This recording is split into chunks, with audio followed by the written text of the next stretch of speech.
Bangladesh train অনেক উন্নত হয়েছে, ট্রেনে তেমন একটা ঝামেলাও নাই, অনেক চেক করি ট্রেনে উঠানো। টিকিট পেতে কোনো সমস্যা হয়েছে কিনা? না, আমি অনলাইনে টিকিট কেটেছি। সমস্যা হয়েছে বলতে কি, আসলে অনলাইনে টিকিটটা একটু পাওয়াটা টাফ, তারপরে পেয়েছি আলহামদুলিল্লাহ। আমাদের এই মোহনগঞ্জ এক্সপ্রেস আসলে মোহনগঞ্জ লাইনে একেবারে বেস্ট, আর এটাতে যাত্রা করে অনেক সুবিধা।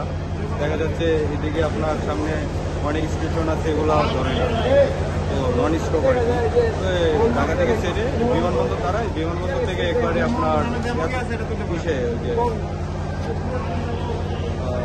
গোপরগাঁওয়ের পরে ময়মনসিংহ, এরপর নেত্রকোনা। টিকিট নিয়ে এবছর কোনো ঝামেলা হয়েছে কিনা? টিকিট নিয়ে আসলে অনলাইনে টিকিট করছি তো, ফার্স্টে 5-10 মিনিট প্রবলেম হয়েছে সার্ভারে, তারপর আবার টিকিট পাইছি, যাওয়ারটাও পাইছি ইনশাল্লাহ, আসারটাও পাইছি। এত আগে স্টেশনে আসার কারণ কি? স্টেশনে ওই যে রাস্তায় জ্যামজট থাকে তো, যার জন্য আসলে একটু আগে আসা আর কি।